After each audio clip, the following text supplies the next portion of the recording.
안녕하세요, 여러분. 여러분들의 요양보호사 시험을 단번에 합격시켜 드리려고 노력 중인 모모동의 심원장입니다. 오늘도 어제 시간과 이어서 콕 집어요 문제 그 두 번째 시간 특강으로 파트별로 준비해 왔어요. 오늘 우리가 할 부분은 요양보호 업무 파트입니다. 자, 그 전에 구독과 좋아요, 알람까지 먼저 부탁드려요. 자, 우리가 할 부분은 요양보호 업무 파트로요. 이 부분은 꼭 알고 넘어가시기 바랍니다. 자, 이 파트에서는요. 24회 때 두 문제, 27회 때 한 문제 정도 나왔어요. 자주 많이 나오는 파트는 아니지만 간혹 이렇게 한 문제씩 나옵니다. 그리고 이제 이 파트는 간혹 한 문제씩 나오니까 그리 어려운 파트가 아니에요. 그러니까 우리 오늘 제가 준비해온 문제들, 이론들을 생각해 가면서 집중해서 보시고 무조건 다 맞추시기 바랍니다. 자, 1번 요양보호 대상자의 식사, 배설, 수면 욕구는 매슬로우 욕구 5단계 중 무엇에 해당하는가?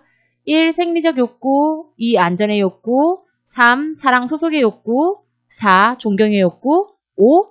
자아 실현의 욕구. 정답은요? 네, 정답은 1번 생리적 욕구입니다. 생리적 욕구는요, 대상자의 아주 기본적인 욕구로 이야기할 수 있어요. 이 생리적 욕구는 식욕이나 성욕, 수면욕 등을 이야기하고 있어요. 그 외에도 우리가 이 매슬로우는요, 5가지 욕구로 인간의 욕구를 이야기하고 있는데요. 자, 먼저 여기서 간단하게 보면은 안전의 욕구, 사랑의 욕구, 존경의 욕구, 자아 실현의 욕구가 있어요. 가장 밑바닥인 생리적 욕구부터 시작해서 이렇게 인간의 욕구가 진행된다고 보시면 돼요. 우리가 생리적 욕구를 충족하고 나면 내가 좀 재정적으로나 건강하거나 개인적으로나 내가 사고나 병이나 뭐 외부의 어떤 불안전한 요소로부터 안전하고 싶어하는 욕구를 챙기고요. 그것도 이제 또 챙기고 나면은 내가 주변인들에게 사랑도 받고 싶고 어딘가에 소속도 되고 싶고 하는 그런 욕구를 채우고 싶어 하고요. 그 다음에는 이것도 채우고 나면 이제는 타인에게 존경도 받고 싶고 어떠한 일정한 지위도 갖고 싶고 명예도 인정받고 싶고 하는 존경의 욕구가 나타나고요. 그것도 지나고 나면요. 내 인생에 대해서 자기 완성, 내 인생의 삶의 보람, 내 만족을 찾게 되는 자아 실현의 욕구까지 도달하게 된다는 거죠. 그런데 이 매슬로우라는 학자는 슬프게도 제가 전에 이런 식으로 말씀드렸지만은 모든 인간이 다 자아 실현을 이루는 건 아니라고 했어요. 자, 그림을 한번 살펴볼게요. 자, 인간의 욕구를 5단계로 나누면서요. 이렇게 피라미드 형식으로 그림으로 나타내고 있어요. 제가 색깔을 한번 만들어 봤는데요. 1번 생리적 욕구, 선생님들 아시다시피 그 누구나 달성할 수 있는 욕구이기 때문에 가장 인간의 밑바닥에 이루어져 있어요. 그 다음이 안전의 욕구, 먹고 자고 싸고가 다 해결되고 나면은 제대로 자고 싶고, 그쵸? 제대로 안전된 공간에서 자고 싶고, 그런 부분에 대해서 내가 안정감을 느끼고 싶고 이런 안전의 욕구가 들어가고요. 요것도 이루고 나면 사랑과 소속의 욕구, 그 다음에 존경의 욕구, 마지막에 자아 실현의 욕구다라고 말씀을 드렸어요. 우리 시험에는 주로 이 생리적 욕구가 가장 많이 나오고요. 또 그 외에도 이 안전의 욕구, 또 자아 실현의 욕구 이런 순으로 문제에 나왔었습니다. 선생님들께서 우리가 사회복지를 배운 사람이다라고 어디 가서 이야기하시기 가장 좋은 이론 중에 하나가 이 매슬로우의 욕구 5단계 이론이에요. 선생님들이 좀 기억을 해놓으시면요. 다양하게 써먹으실 수 있어요. 자, 2번으로 넘어갈게요. 요양보호사가 준수하여야 할 요양보호 서비스 제공의 원칙은 자, 1번 대상자의 상태와 관계없이 전적으로 서비스를 제공한다. 2번 대상자와 동거하는 가족의 식사 준비도 함께 해준다. 3번 서비스 제공 전에 대상자와 가족으로부터 다양한 정보를 파악한다. 4번 예기치 못한 사고는 시설장에게 보고하지 않는다. 5번 대상자가 요구하면 당뇨 검사를 해준다. 자, 정답은요? 그렇습니다. 너무 쉬웠어요. 서비스 제공 전에는 대상자와 가족으로부터 다양한 정보를 파악하는 게 중요하겠죠. 자, 그래서 다른 거는 왜 틀렸나 한번 살펴볼게요. 대상자의 상태와 관계없이 아니에요. 대상자의 상태와 관계가 굉장히 많고요. 또 전적으로 서비스를 제공하는 것 또한 우리가 하는 일은 아니에요. 대상자와 동거하는 가족의 식사 준비 당연히 아니죠. 그렇죠? 대상자만이에요. 그런데도 불구하고 선생님들 현장에 대한 얘기 많이 들어보셨죠? 현장에서 할아버지, 할머니 식사를 준비하면서 할아버지, 이건 제가 할머니가 대상자니까 할머니만 이 시금치나물 드시고요. 할아버지는 드시지 마세요. 이럴 수가 없잖아요. 그쵸? 그래서 이런 부분에 대해서는 우리가 좀 불편함이 있다라는 거. 하지만 그 가족의 식사를 원칙적으로는 준비해 드릴 수 없다라는 거. 그리고 이 부분은 계약을 할 때 센터장님들께서 혹은 지금 이 수업을 듣고 계신 분들 중에 나중에 본인이 이 사업을 오픈하실 준비를 하고 계신다면요. 그런 분들이 계신다면 꼭 기억하셨다가 센터장님들께서 계약을 하실 때 꼭 수급자에게 명시해 주시기를 바랍니다. 서비스 제공 전에 대상자와 가족으로부터 다양한 정보를 파악한다. 이게 정답이었죠? 그리고 예기치 못한 사고는 시설장에게 보고하지 않는다. 아니죠. 보고한다가 맞는 거죠. 대상자가 요구하면 당뇨검사 우리가 해드릴 수 없죠. 이거는 당연한 의료행위입니다. 자, 보세요. 근데 3번이요. 대상자와 가족으로부터 다양한 정보를 파악한다. 사실 이 부분은 많은 부분이 우리 사회복지사 선생님들이 많이 해주시고 계세요. 추가적으로 선생님들께서 필요로 한 부분들이 있다면 추가 정보를 파악해 보시는 것도 괜찮습니다. 자, 그렇지만 내가 이걸 꼭 정보를 다 파악해야 되나 하고 하는 불안함은 갖고 있지 않으셔도 됩니다. 자, 3번으로 넘어갈게요. 일상생활 지원 서비스에 해당하는 것은 저번 시간과 이어서요. 이것과 관련된 문제들이 종종 나와요. 자, 볼게요. 1번 목욕하기 장보기, 2번 전화 걸기 세수하기, 3번 말벗하기, 4번 은행 가기, 5번 취사 청소하기. 정답은요? 네, 우리는 일상생활 지원 서비스에 해당하는 내용을 찾고 있던 거예요. 정답은 취사 청소하기가 되겠죠. 자, 그럼 1번 목욕하기 장보기는 어디에 해당해요? 어떤 서비스에 해당됐죠, 선생님? 목욕하기. 어디에 해당됐죠? 자, 장보기. 얘네들은 뭐였죠? 목욕하기는 신체활동 지원이었죠. 선생님들 기억나시죠? 그리고 일상생활 지원으로는 장보기가 들어가죠. 이 식재료를 구매한다든지 이 장보기 파트 얘네들은 또 취사에 들어가는 거예요. 그래서 얘는 일상생활 지원이었고 얘는 신체활동 지원이었어요. 자, 전화 걸기 세수하기는 또 어디에 포함될까요?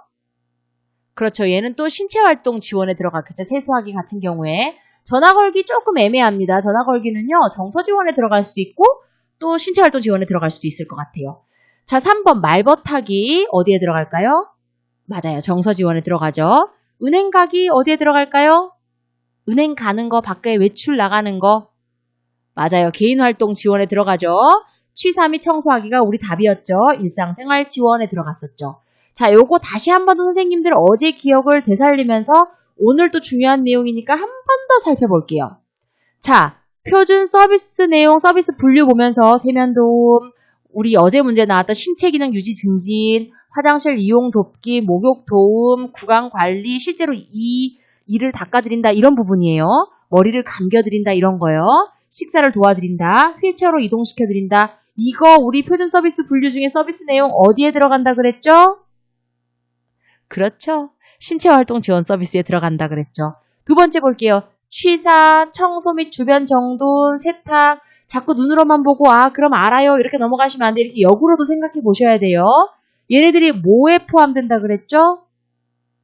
취사, 청소, 세탁. 그렇죠. 일상생활 지원 서비스에 들어간다고 했어요.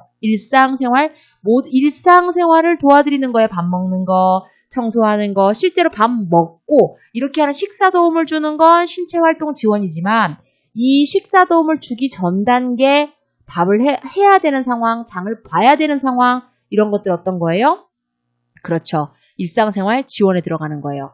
자, 외출 시 따라가거나 일상 업무를 대행해드리는 거 이거 어디에 들어간다 그랬죠? 그렇죠. 개인활동 지원 서비스에 들어간다고 했습니다. 너무나 쉬운 거 의사소통을 도와드리고 말벗을 격려해드리고 또 생활상담해드리는 거 어디에 들어가죠? 그렇죠. 정서 지원 서비스죠. 마지막 방문 목욕은 뭐죠? 방문 목욕 서비스죠. 자, 다음 거 한번 같이 볼게요 또. 신체 인지 향상 프로그램, 물리치료, 언어치료, 작업치료, 기타 재활치료, 인지 기능 훈련 이런 거 우리가 한다 그랬어요? 안 한다 그랬어요? 안 해요. 이건 요양보호사 업무가 아니에요. 그렇지만 어떤 서비스인가? 기능 회복 훈련 서비스다. 우리가 하는 업무는 아니다. 같이 또 기억하시고요. 행동 변화 대처 파트. 이건 어떤 거였죠? 뭘 했길래 행동 변화를 대처하죠? 그렇죠. 치매 관리 지원 서비스죠. 치매에 위험에 있기 때문에 인지저하증이 오셨기 때문에 우리가 행동 변화에 대처를 하는 거죠. 갑작스런 폭력적인 성향 혹은 물건을 무조건 끄집어내거나 물건을 자꾸 보따리를 싼다거나 이러한 어떤 행동 변화에 대한 대처를 해야 되는 거죠. 그렇죠? 응급 상황에 대한 대처, 이건 어떤 서비스죠? 맞아요. 갑작스럽게 생겨나는 어떠한 일에 대한 응급 서비스죠. 자, 또 하나 침구, 린넨, 교환, 정리, 환경 정리, 세탁물 정리, 물품 관리, 이건 어떤 서비스죠? 시설의 환경을 깨끗하게 해드리는 거죠. 시설 환경 관리 서비스에 들어갑니다. 자, 마지막으로 관찰 및 측정, 투약, 주사. 이미 이런 말 들어갔을 때 우리 일이에요, 아니에요? 호흡기 간호. 자, 무슨 간호? 이거 우리 일 아닙니다. 그쵸?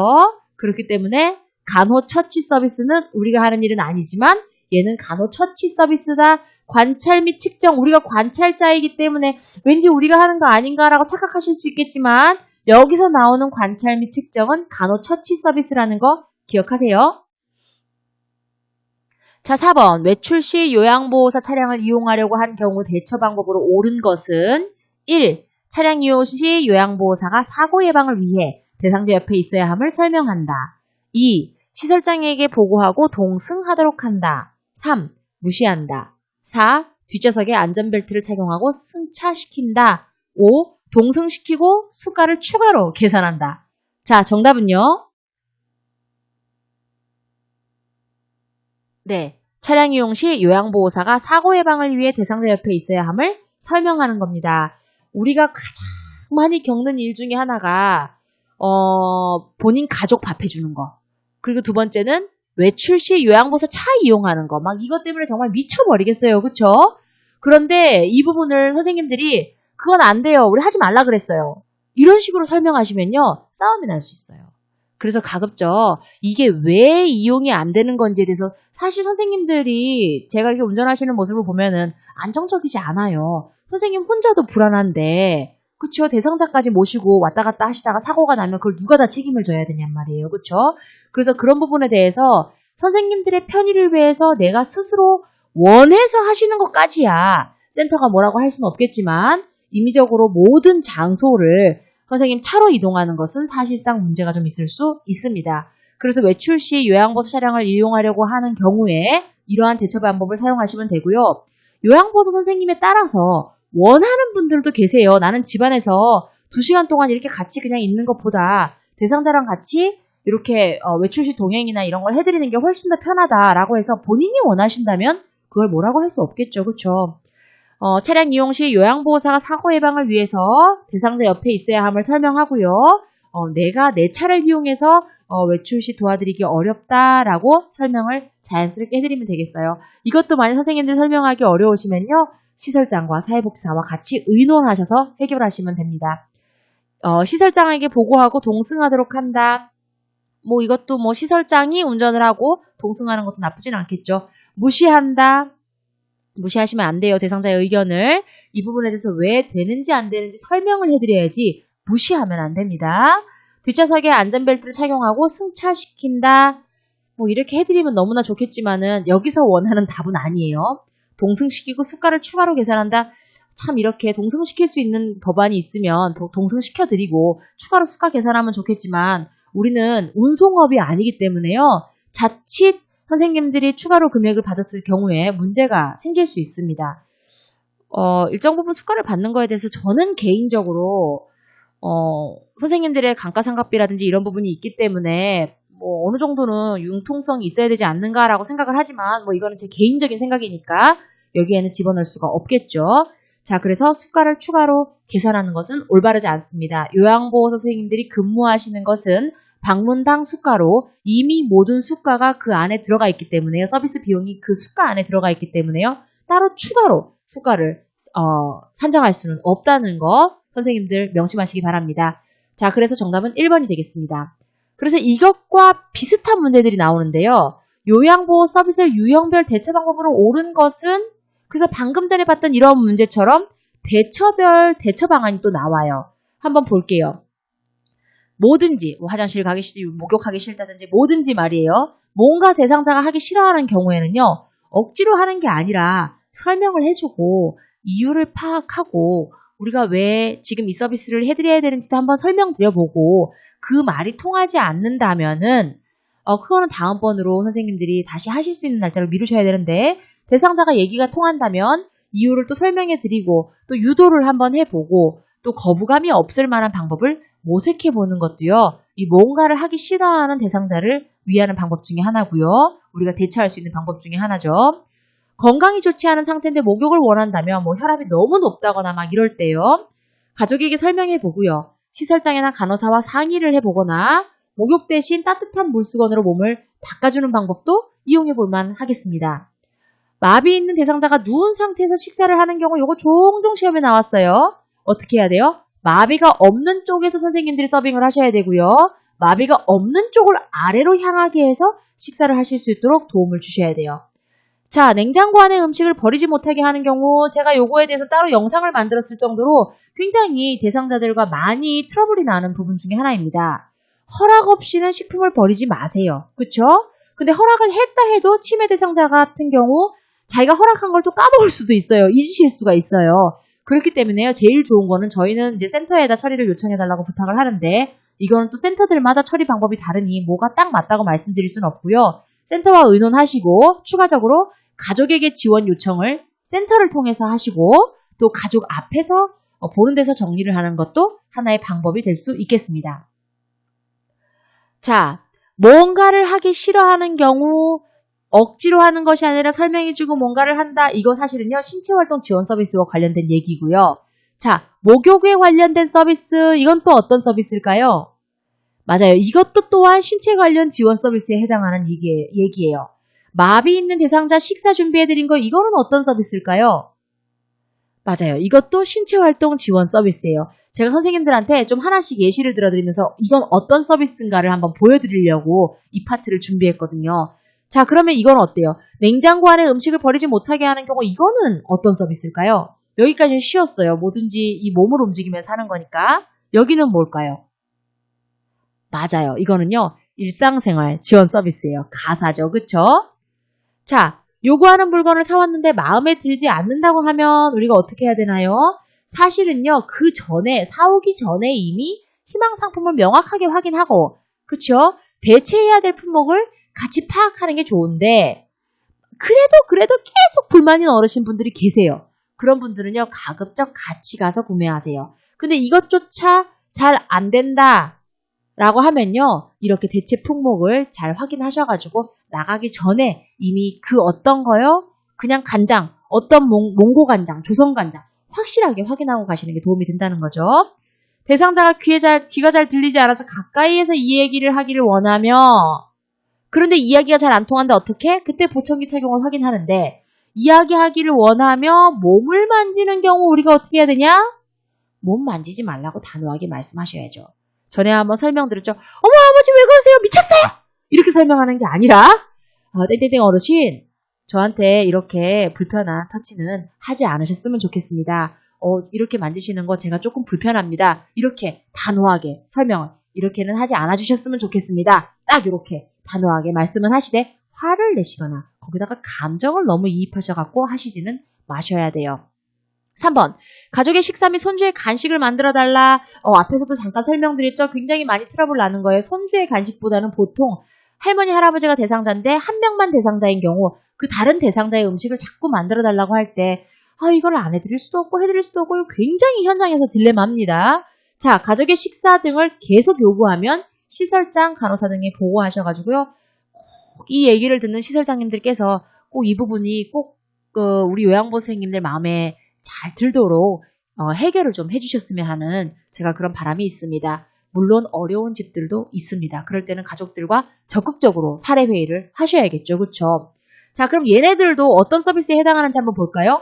요구하는 물건을 사왔는데 우리가 요구하는 물건을 나가서 사오는 거예요. 그쵸? 이거 뭐였죠? 나가서 제가 뭔가를 해오는 거예요.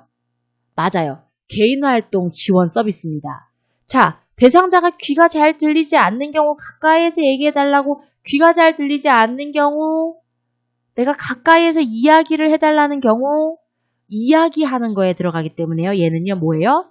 정서 지원 서비스예요. 요 뒤에 거는 여기에 맞지는 않겠죠. 이건 요양보 선생님 성추행에 들어갈 수도 있는 파트예요. 자, 가족의 식사 및 손주의 간식을 만드는 거, 뭔가를 만드는 거, 그리고 만들어주길 요구한 거, 이거 뭐였죠? 가사죠, 그쵸? 그러니까 일상생활 지원 서비스. 자, 선생님들한테요, 요 3번과 4번 문제를 약간 믹싱해갖고 한 번 더 설명을 드려봤어요. 꼭 기억하시고, 우리가 이럴 때는 어떻게 대처해야 될까? 이 대처 방안이 왜 중요하냐면요. 비단 선생님들이 문제를 푸는 것만이 끝나는 게 아니라 이 대처 방안을 아시면서 실제 정말 현장에 들어갔을 때 당황하지 마시고 의연하게 대처하시라고 이런 문제들이 있는 겁니다. 꼭 기억하시기 바랍니다. 마지막 문제입니다. 5번, 가족이나 시설, 지역사회에서 학대를 당하거나 소외되고 차별받는 대상자를 위해서 대상자의 입장에서 우리가 편을 들어주고 지켜주는 요양보호사의 역할은 뭔가? 1. 정보 전달자, 2. 숙련된 수발자, 3번 옹호자, 4번 관찰자, 5번 말벗과 상담자. 자, 정답은요? 맞습니다. 옹호자예요. 이 말벗과 상담자를 헷갈려 하시면 안 돼요. 우리가 대상자의 입장에서 편들어주는 사람, 지켜주는 사람, 옹호자입니다. 이 사람들은요, 학대나 소외, 차별 이런 걸 겪은 대상자들의 편을 들어주고 지켜준다는 거지. 막 무조건 대상자가 틀린 말 했는데도 맞아요, 어르신 말씀이 맞아요 이런 얘기가 아니에요. 1번 정보 전달자, 관찰상 뭐 이런 거를 전달하는 사람, 숙련된 수발자, 기술이나 지식이 불편함이 없도록 자기 일을 잘 할 수 있도록 숙련된 사람들, 관찰자, 심신의 상태를 관찰하고 보고하는 거, 말벗과 상담자, 효율적 의사소통하는 사람. 자, 그러면요. 요걸 좀 더 자세하게 볼게요. 이거 문제에 나올 가능성 한 번씩 나와요. 그렇기 때문에 제가 한 번 더 짚어드리는 거예요. 자, 숙련된 수발자라고 해서 요양보호 서비스에 대한 지식과 기술을 갖고 프로로서 생활하시라는 거죠. 그렇죠? 필요한 서비스를 지원하는 그런 사람, 대상자를 도와주는 진짜 내 숙련된 어떤 기술과 지식으로 대상자를 도와주는 사람, 우리는 그런 걸 숙련된 수발자라 그러고요. 정보 전달자는요, 어르신의 신체와 심리에 대해서요, 주변의 전문가들에게 이 상태를 전달하고 그리고 기관에 보고하는 역할을 하는 사람을 우리는 정보 전달자라고 하고요. 관찰자는요, 우리가 선생님 아까 그 간호사들이 하는 역할은 하지 않지만 대상자들을 보는 거는 우리가 할 수 있는 역할이죠. 이분이 지금 제대로 이런 변화가 있는지, 숨은 헐떡거리지 않는지, 얼굴이 새파랗게 질리지 않았는지 이러한 변화를 관찰해 주는 거. 근데 또 이러한 신체의 변화뿐만이 아니라 대상자의 심리적인 변화까지도 우리가 오늘은 우울해 하시는지, 어제보다 기쁨 정도는 얼마나 느끼시는지, 그렇죠? 그런 부분에 대해서 주관적 파악이 아니라 어떤 부분에서 이 어르신이 즐거워하시는지, 오늘은 내가 어떤 반찬을 드렸는데 어떤 것 때문에 좋았는지, 어제 손녀가 왔다 갔기 때문에 즐거웠다든지 이런 파트를 선생님들이 관찰해 주시는 거죠. 말벗과 상담자, 여기는요, 의사소통 기법, 내가 고개를 끄덕이, 목소리의 높낮이 이런 걸 해서요, 관계를 대상자와 형성하는 거죠. 동기유발자는요, 어떤 걸까요? 대상자가 충분히 자신의 능력을 발휘할 수 있도록요, 지지해 주는 거예요. 우리 어르신 이런 유아어 사용할 수 있다 그랬어요? 아니라 그랬어요. 그게 아니라, 땡땡땡 어르신, 여기까지, 대단하시네요. 어제보다 훨씬 더, 걸음걸이가 더 좋아지신 것 같으세요. 이런 식으로 대상자가 더 하고 싶게끔 유도를 하시는 거예요. 그런 능력을 가지신 분들을 우리는 동기 유발자라고 하는 거죠. 옹호자, 대상자의 입장에서 편들어주고 지켜주는 거 앞에서 한 번 더 설명드렸지만 가정이나 시설, 지역사회에서 학대당하거나 소외, 차별받는 대상자들을 위해서 우리의 목소리를 내드리는 거예요. 그들을 위해서. 이해되시겠죠? 자, 그래서 오늘도 선생님들 파트별 공부 한번 열심히 해보았습니다. 이 부분들 머릿속에 꼭 넣어 가셔가지고요. 여기까지는 시험 다 맞추실 수 있도록 최선을 한번 다해보시기 바랍니다. 자, 오늘도 오늘 영상 끝까지 봐주셔서 너무너무 감사드리고요. 지금까지 경남 합천에서 모모동의 심원장이었습니다. 수고하셨습니다.